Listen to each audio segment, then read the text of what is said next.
Through her trauma with Dr. Sarah, the afternoon light slanted through the windows casting long shadows, but they weren't as frightening now. Sophie was learning that shadows couldn't hurt her, only the people who hid within them could do that, and she wasn't hiding anymore. The courtroom was designed to be less intimidating for child witnesses, but it still felt overwhelming. Sophie sat in a special room with a video link, clutching her stuffed elephant, while Dr. Sarah sat beside her. On the screen she could see the judge, the lawyers, and in the corner James and Rachel holding hands so tightly their knuckles were white. Uncle Derek was there too, but the camera was positioned so Sophie wouldn't have to see him. Sophie, the prosecutor said gently, can you tell us about the day you said no at school? Sophie looked at Dr. Sarah, who nodded encouragingly, then at the screen where her parents sat, her mother's face tear-stained but proud, her father's eyes never leaving her. I didn't want to go with him, Sophie said, her voice small but clear. Mrs. Reynolds taught us about colors in art class, how some make you feel safe and some don't. Uncle Derek, he made everything feel dark. As Sophie continued to speak, other voices joined hers, and Emily, now a mother herself, testified via video link from Oregon. 3 girls from the youth center, each carrying their own stuffed animals, shared stories that echoed Sophie's. Linda, still looking frail, spoke about finding disturbing images on Dirk's phone, but it was Rachel's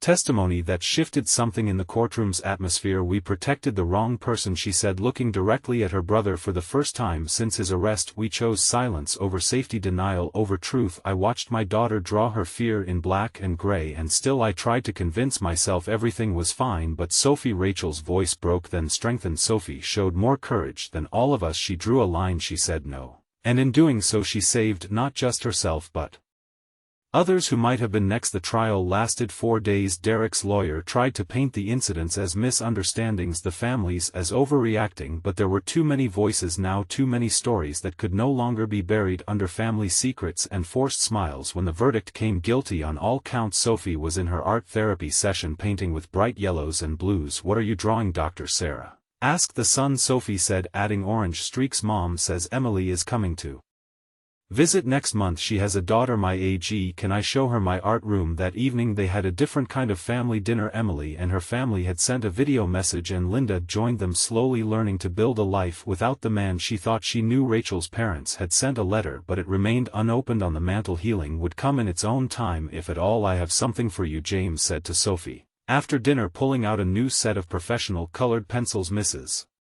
Reynolds says, you're ready for these? Sophie ran her fingers over the pencils, arranging them in rainbow order, not just blacks and grays anymore, but every color imaginable. Can I draw our family? She asked. Of course, sweetheart. They watched as she worked, her small face serious with concentration. When she finished, she held up the picture. It showed their house, but this time with a bright blue sky. In front were 3 figures, Sophie, James and Rachel, surrounded by a golden light that seemed to protect them. No shadows, no separated figures, no dark corners, just family redefined and stronger for having faced the truth together. Would you like me to continue with the final chapter? 1 year later, Sophie stood in the Millbrook Elementary School art gallery, surrounded by drawings and paintings from students across the district. Her piece hung in the center, a triptych that Mrs. Reynolds had helped her frame especially for the exhibition. The first panel showed a house at night, shadows creeping in from all sides. The second depicted a small figure standing tall, saying "No" in bold red letters. The third, the one that always made James's throat tight, showed a family bathed in sunrise, the shadows retreating. You did it, Sophie, Emily said softly, standing beside her niece. She had moved her family back east, just an hour away, breaking decades of enforced distance. Her daughter Maya was now Sophie's constant companion, the 2 girls sharing a bond their mothers never had the chance